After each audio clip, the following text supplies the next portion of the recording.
private key doesn't practice, you will be gig ready at 0600 tomorrow. Gig ready? Oh my god! Practice pad! Let's go, we gotta get to Melbourne Musos, Facechook live at 6 o'clock tonight. How do I play a paradiddle? Start practicing when you wake up.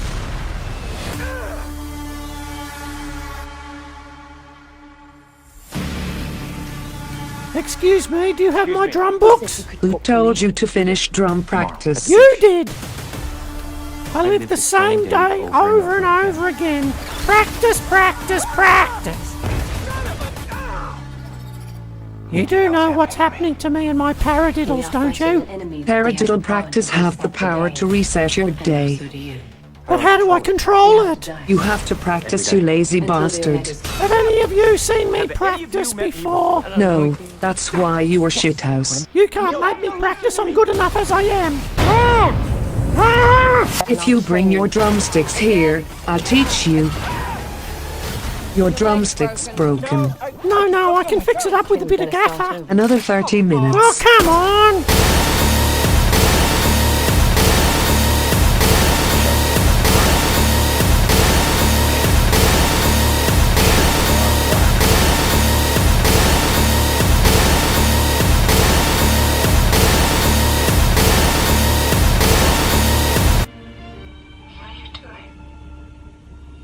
Adjusting your breasts. You fainted and they shifted a lot of whack. There. Thank you. Oh, thank You're welcome. You're welcome. Oh! Oh! What are you doing? Adjusting your breath. When you fainted, they fell all out of whack.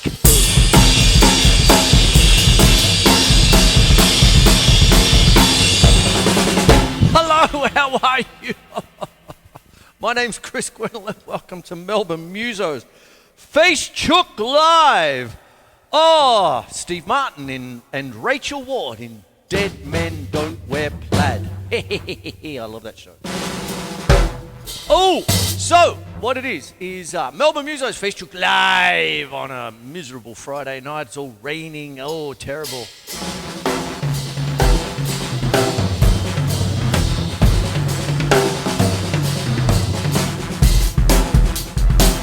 But let's get a bit funky on a cool Friday night. Oh, hello, camera 1, 2, and 3. Hey, hey, hey. All right, I better get into it, hadn't I? Oh, what we're doing tonight is practice. Okay, the dirty word. And I did a little clip today. Based on Tom Cruise's The Edge of TMIRAH, okay? The Edge of Tomorrow, which will go up at the top of this show when it gets to beloved Channel 31. I shall take the Ithaca Pulse synth patch out so that we just have our drums for a little bit. Now I said Edge of TMIRAH. Okay, so what happens? How do we practice? What do we do? How the hell do we do it? Hey! What is a good practice? What is a bad practice? Have you practiced this week? Oh, once. Oh, how long? Oh, about 5 minutes. That ain't gonna cut it, is it? Yeah. So what it is what I'd like to do tonight is show you how to do a very good practice and split it up, and so you're staying fresh and bubbly and all that business. And what goes on is there's 6 things. There's TMIRAH, okay, and it's an anagram for 6 parts. T is for technique, M is for music, I is for improvisation, R is for reading, A is for oral, by ear, and H is for history. Whenever you play a beat, know where it comes from, okay? And when you're playing different kinds of styles, know the drummers who play them, you know, get to know them, you know. If I sit there and sort of go,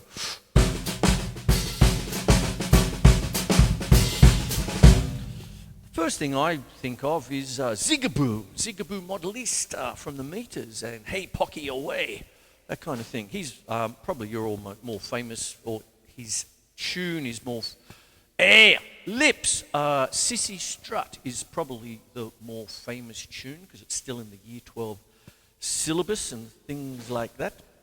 But when you're doing things,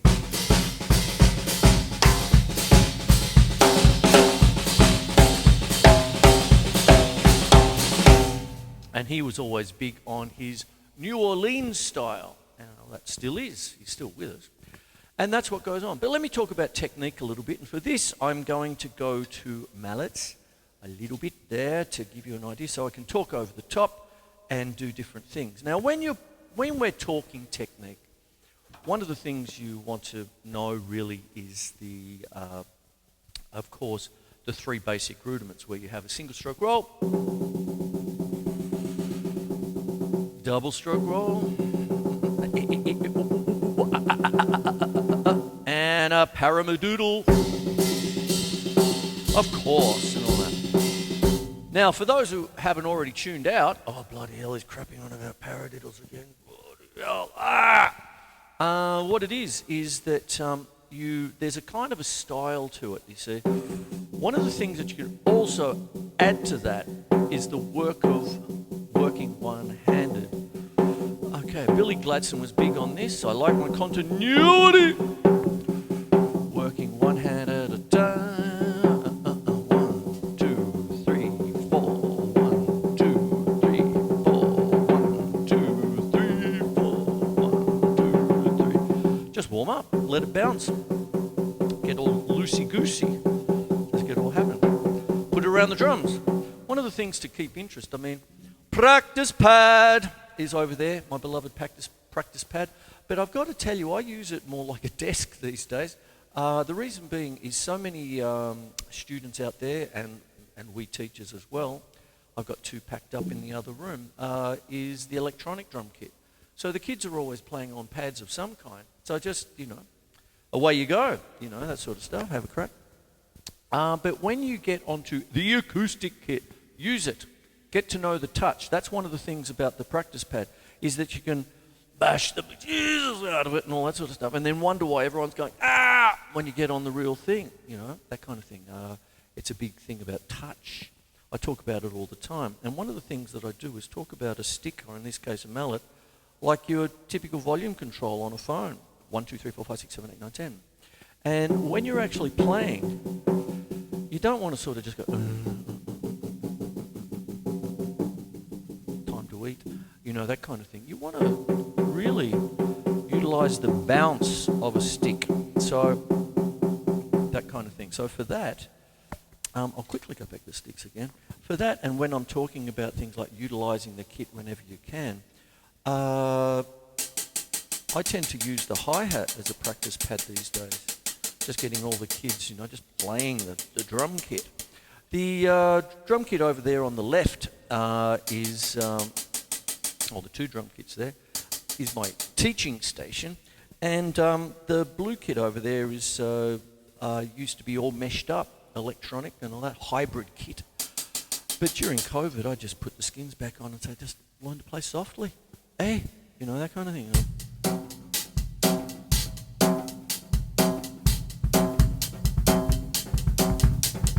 Way you go like that, you see. And so that's what we have. That's technique. What you do is work on one hand at a time. After all, when you're playing a rock beat, it's the right hand going for it, or perhaps the left hand. And that is a thing called the killer. Okay, so George Lawrence Stone is famous for the Stone Killer. I've put the books up there in the past. Stick Control and Accents and Rebounds by George Lawrence Stone, and you're working on one hand at a time in a pyramid style playing, you see. And so that's what goes on. You can have one, say if you've got a group of 4 as one group, so you get 1, 1, go to 2, 2, 1, 2, 1, 2, 3, 1, 2, 3, 1, 2, 3, 4, 1,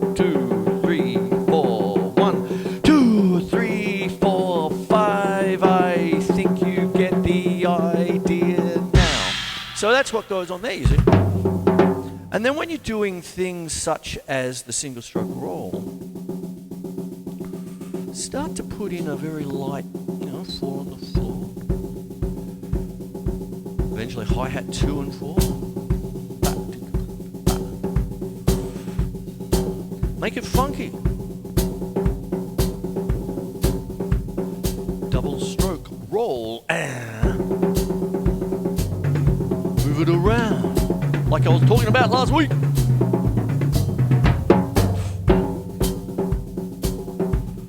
And I'll put the synth patch in.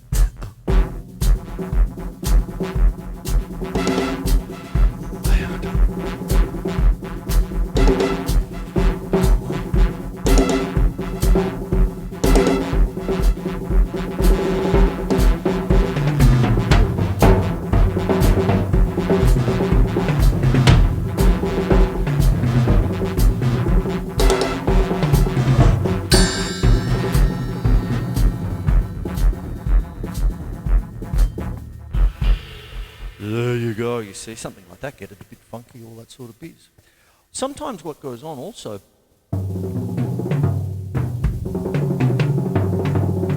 when you're playing, also do, I mentioned it last week, the horizontal coordination, you see. So, if you're going to do a paramadoodle,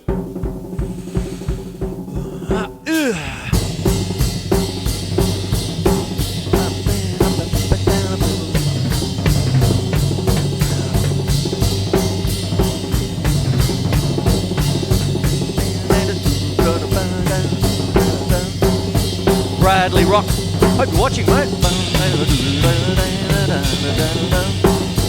Bradley Rock.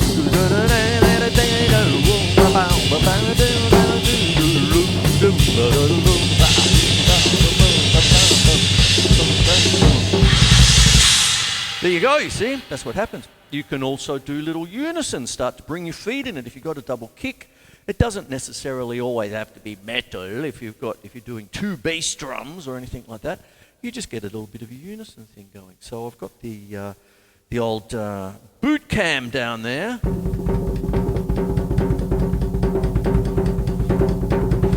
Got a little click on my left, little bit of a click on the old left boot there. So.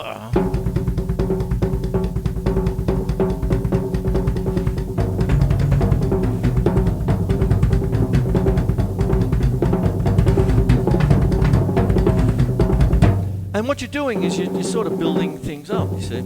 So you've got your 3 main taps. When I go back to the sticks, what can happen is you've got your single tap. Single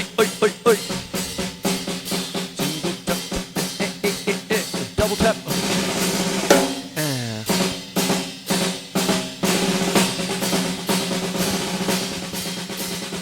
And a press.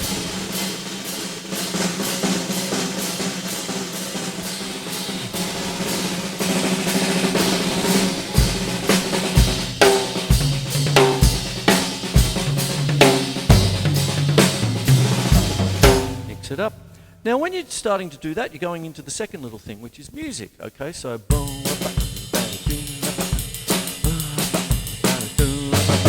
and when you're doing music, really what you're wanting to do is not just play along to your favorite songs, that's fantastic, but do 50-50. In my lessons, what I always say is I go 50-50 with the student. I'll say, can you write down 5 of your favorite songs? You know, the 5 songs that made you want to play drums. And not flute, with all due regard to Deary and Anderson. And what happens, what goes on, is that Jethro Tull, tragic, and Jethro Tull joke, sorry about that. And what happens is that when you're doing drums, what were the 5 songs? I want to do that. Oh, listen to that beat, will you? Dad. No, we should stick to the violin, son. John James Quinlan, 1972. Anyway, so what happens is you write the 5 songs down, go in, that gives the teacher an idea of where to head to. Then the teacher brings up 5 songs, but not the favourites, 5 classics. Okay, so if you're just even just going both.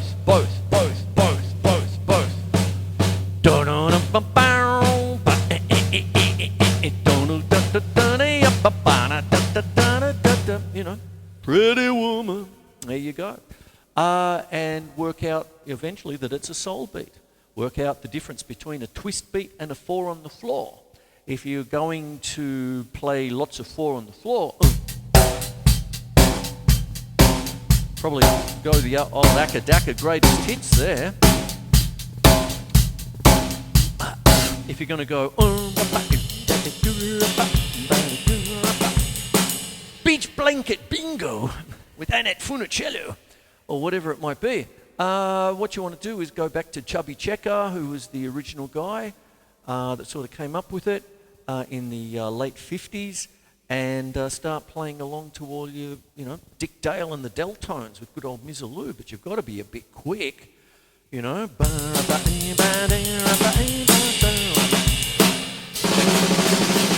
all that, so you want to work it up. So there's your music. When you have your beats, you want to know where the beats come from, and that jumps right down to history. But when you're actually working things like that, you can improvise. Now, improvising isn't necessarily a drum solo, improvise a solo. Improvising is like if you're playing jazz, huh? Oh, it's like Herbie Hancock, mate.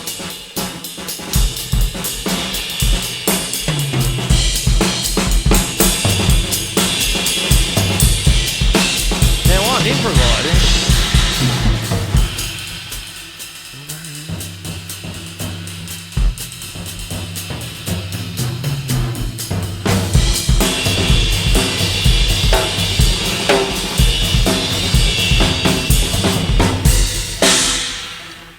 Doing different things like that, of course I'm improvising, you see, but what happens is you have a basis.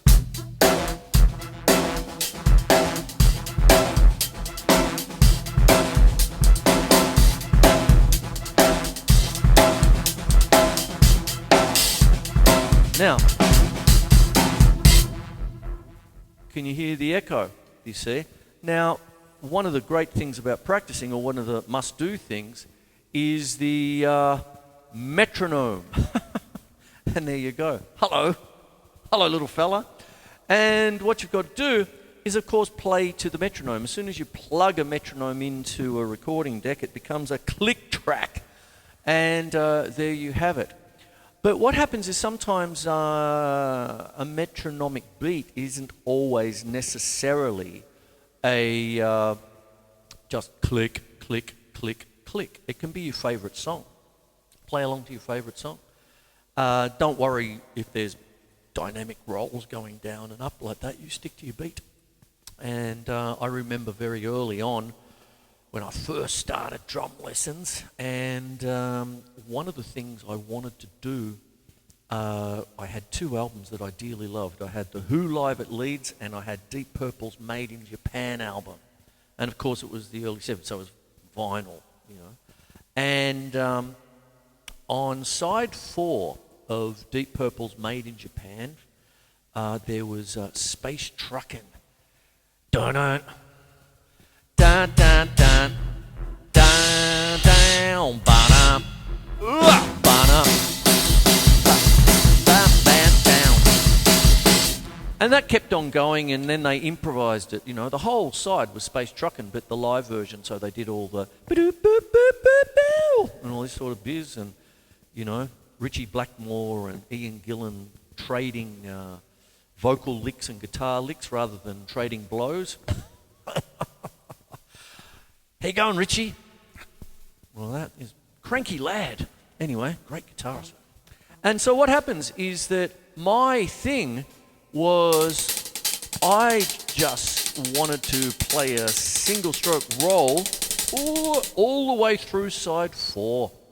And I got about a couple of minutes in. Dun-dun. Dun-dun-down. Trying to do it. And then I'd fall off on the floor and go, oh, my hand. And by the end of the holidays, I got it. And then I passed out. I've gone, And good old Harold sat back and went, yeah, that's not bad, son. You're doing all right. Did a bit of practice this week, did you? Good on you, son. Don't forget fees are due and say hello to your mum. H. And you know, chip away, mate. And that's what goes on. But, you see, it doesn't always have to be a metronome, you know, the forever click. Of course you have to do it. You've got to play to a click track in the studio. You have to. Have to learn how to play to a conductor when you're doing brass band business and stuff like that. You get to see how the conductor's arm works and things. Dear Ron Ruth, God bless him, from the City of Essendon Brass Band, it became symbiotic in the sense that I caught a clue when I did my time there, because he had a beautiful way of having 1, 2, 3, 4, 1, 2, 3, 4. And my arm started to follow his, and then it locked in, and I'd get this wink, you know, sort of thing when we were doing sort of like the Glenn Miller big band stuff. A marching band isn't always a marching band. You'll do concerts, you'll do, you know, championships, all sorts of business. And, you know, I remember Dvorak's New World Symphony, or something like 68 bars of rest before I came in. 1, 2, 3, 4, 2, 2, 3, 51, 2, oh, shit, 1, 2, and you'd lose your spot. But then I'd remember that Terry, my mate Terry on second cornet, I think, came in 8 bars before me. So I could eat a ham sandwich, and as soon as I saw Tezza going, I gone, okay, 8. I've got 8 bars. Then I come in, crash, all that sort of business. And that's part, now that goes to reading, you see. So I've talked about so far, I've got technique, music, improvisation, and reading now. So what happens is when you're actually doing things like this, and then you start putting...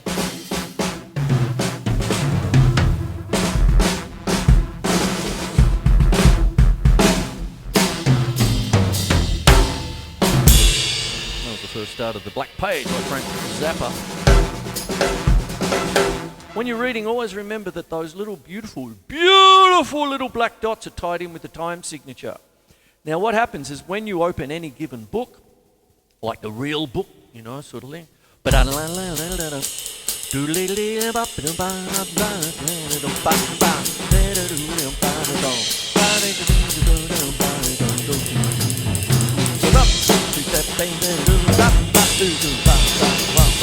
ornithology, Charlie Parker.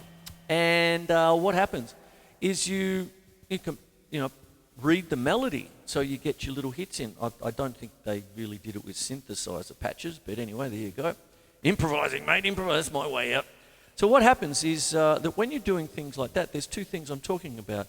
You don't always have to play to a click track. There's other things like... Can you hear that, the little beat there? And if I did things like that, there's also things that, you know, regular watchers of the show, the Audient, hello Audient. Hello Andrew Marshall, if you're there. I think I penned Audient for you. There you go. So what happens? Thank you for being loyal. Oh, times are tough. But what goes on is that regular watchers of Facechook Live will notice that I work a lot with patches. And I have a lot of fun with patches. Here's one. She tried sitting on my lap while I was standing up. She tried sitting on my lap while I was standing up. She tried sitting on my lap while I was standing up. She tried sitting on my lap while I was standing up. She tried sitting on my lap while I was standing up. She tried sitting on my lap while I was standing up. Tried sitting on my lap while I was standing up. Tried sitting on my lap while I was standing up.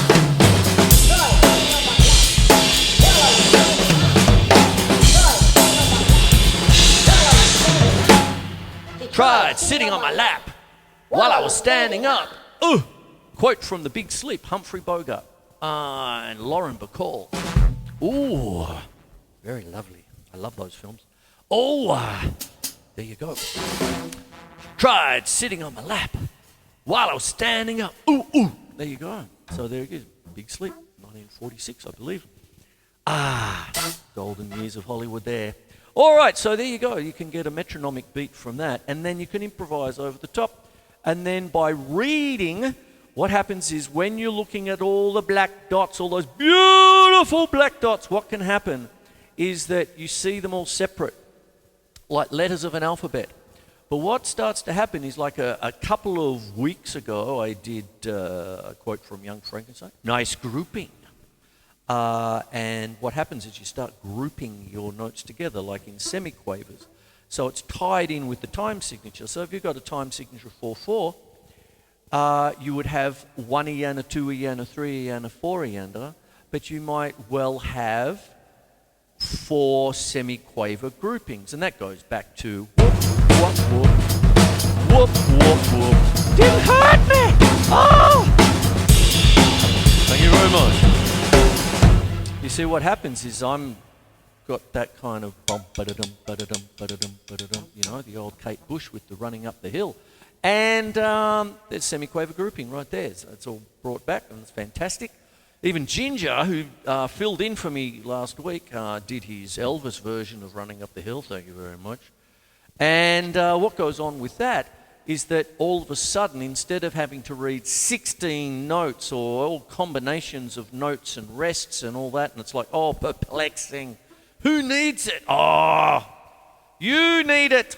And what goes on is that rather than all these little black dots, you're just seeing 4 groups, and it's allotted to the time signature. So if you're playing in 3/4, there's 3 groups. Oh, and away you go. And then bit by bit, you build it up. Next thing you know, you're getting handed charts. Going back to dear old Ron with the City of Essendon Brass Band, he used to lay all the charts out on the pool table after we do...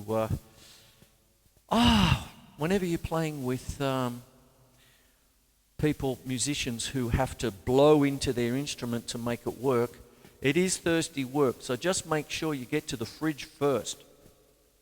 They're thirsty men and women.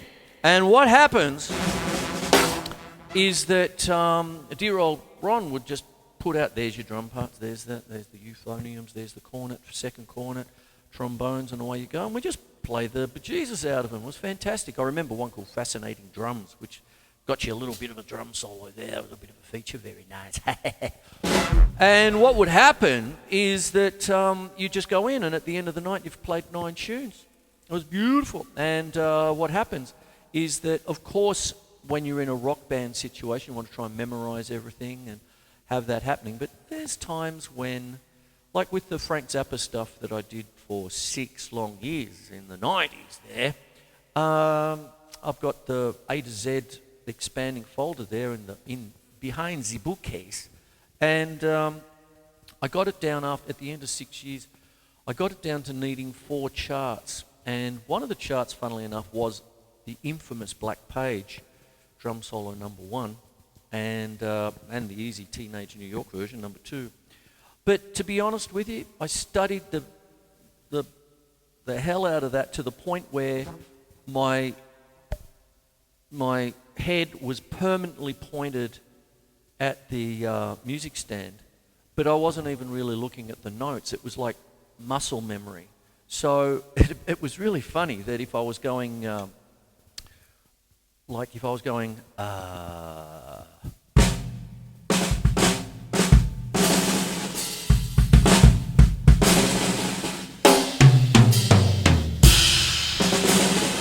then if I turned, I'd muck it up because my body wasn't in the right spot, if you know what I mean. So I was just scanning towards the end. And that's what happens there. And that's just repetitive, and that's the practice. Do the work. Get your eyes involved. Count aloud. 1 eana, 2 eana. You know, it's a little bit like when you're doing cricket. Watch the ball onto the bat. All that sort of stuff. So that's what you've got. Anyway, there you have it. So tonight's show is all about TMIRAH. I'll see you, TMIRAH. The Edge of TMIRAH. I used the Tom Cruise film for that. And what I suppose I'm doing is I'm coming from the church of rudimentology. I love the cheap ones. I hope you do too, audience. Who should? And anyway, what goes on? What happens then? There's the aural work.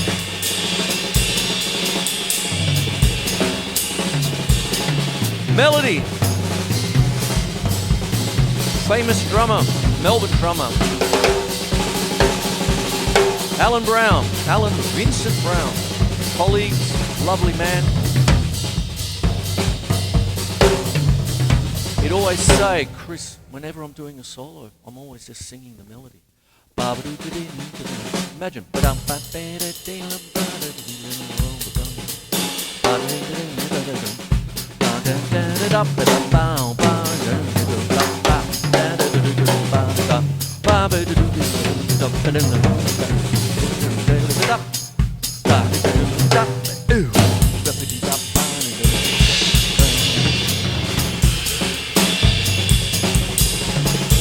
There's a lady who's gone, all that glitters is gold, and she's buying a stairway to heaven. And, you know, discombobulate yourself. Hear something and be able to play it back. You know, that kind of thing there. It starts out like, you know, Carlton, and there you go. So what happens then is you work out, you know, the ways of getting that done. You go back into the history of the beats. If I'm going to talk about ornithology, it's one of the great tunes of the bop era of jazz, you know, post-World War II. And then with things like that, you would probably want to really get into your song forms, you see, and then you work out your song forms, like standard song, the 32-bar song, and work out how everything like that goes. But there you go. So when you're practicing, make it thinking practice. Make sure that if you're going to do 6 things, technique, music, improvisation, reading, aural, history, all right, there's 6 things. Do 5 minutes of each. That's 30 minutes. Go off, kick the footy, go back inside, have a glass of water, do another 30 minutes. Don't just play the same beat for 30 minutes, okay? You can if you want to, but the thing is, make it thinking practice. Break it up into little small portions. Work things out. There's a fair bit of work I do to make a show like this, you know, that kind of thing. There's a lot more work to make it run smoothly. And it's one of those things that you want to get into your own playing. And one of the things is, for God's sake, practice. I'm not going to pay all this bloody money for you to just sit there on your ass and do PlayStation. Bloody hell, what's going on anyway? Like that. Oh, and go off and get. Oh, Dad, I'll practice tomorrow.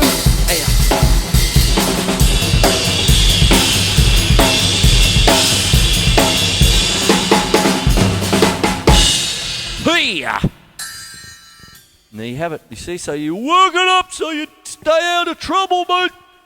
And there you go. Anyway, so you've got 6 things. Oh!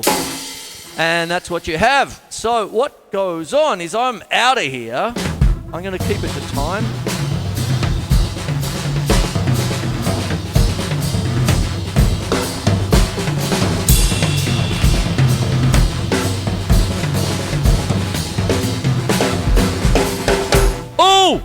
And I'm out of here. Oh, I think it's that one.